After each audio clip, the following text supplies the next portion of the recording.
time for the Section 5 Critical Thinking Questions for Chapter 7 on Cognition, Language, and Intelligence.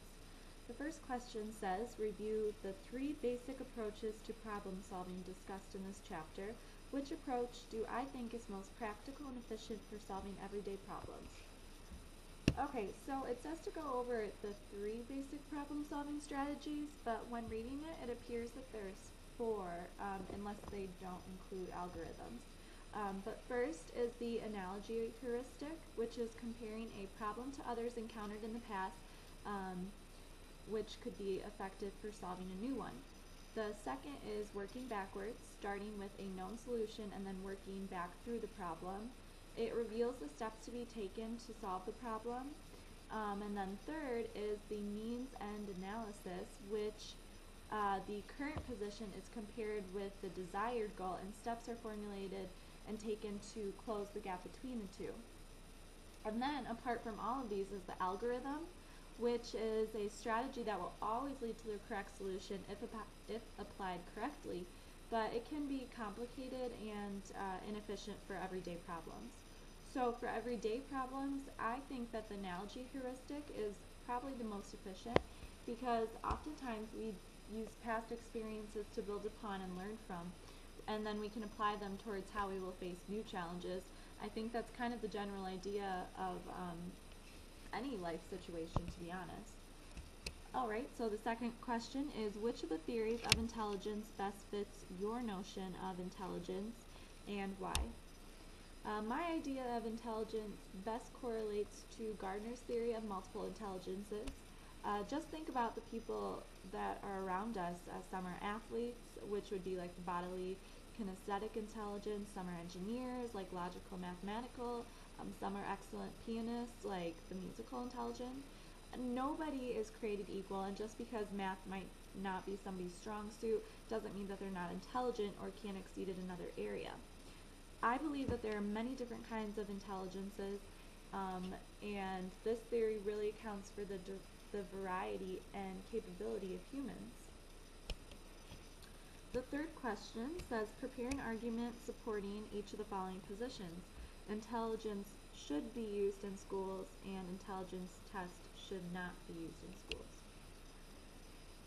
Intelligence tests can serve the purpose of identifying low-functioning children who need extra help. On the flip side, they can also identify gifted children who may need to be challenged more in school. An anecdote to this would be my mom, who's a reading disabilities and learning disabilities teacher.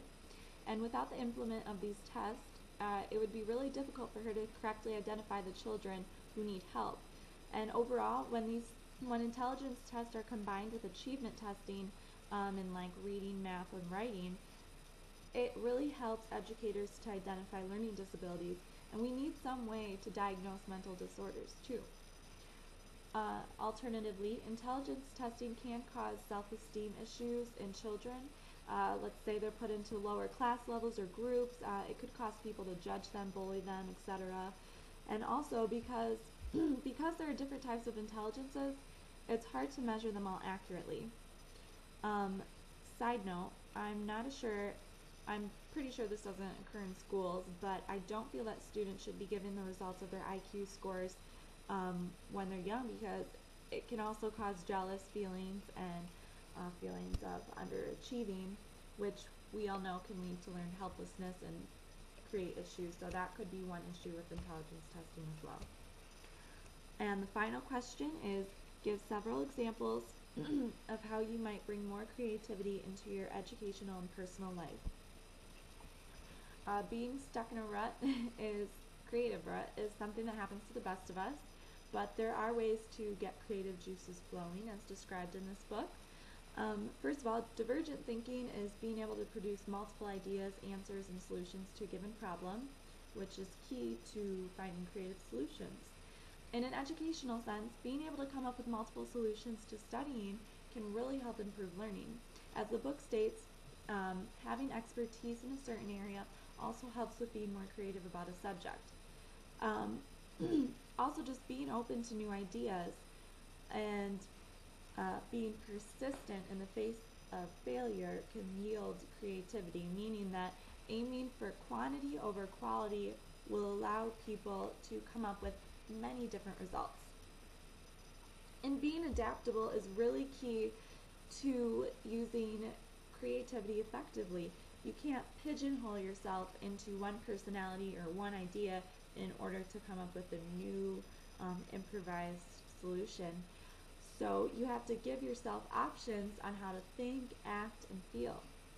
There's a lot of ways in which I think everybody can just step outside the box, take out those blinders, and think more creatively. Okay, so that concludes my questions for Chapter 7.